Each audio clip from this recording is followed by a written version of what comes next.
Tired of typing the same emails over and over?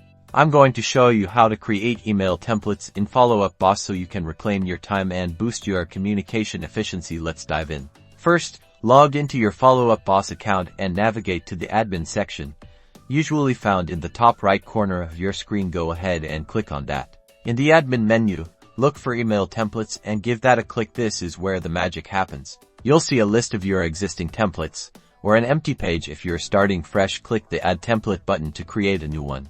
Now, give your template a descriptive name so you can easily find it later. Next, craft a compelling subject line that will grab your recipient's attention.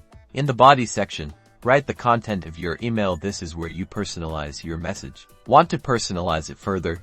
Use the Insert Placeholder option to automatically fill in details like the recipient's name, company, or other relevant information directly from Follow-Up Boss.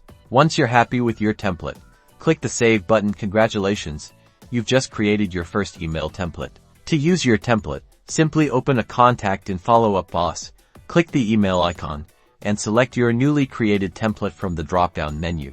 Now you can respond faster, maintain consistent messaging, and focus on building relationships. Go forth and conquer your inbox.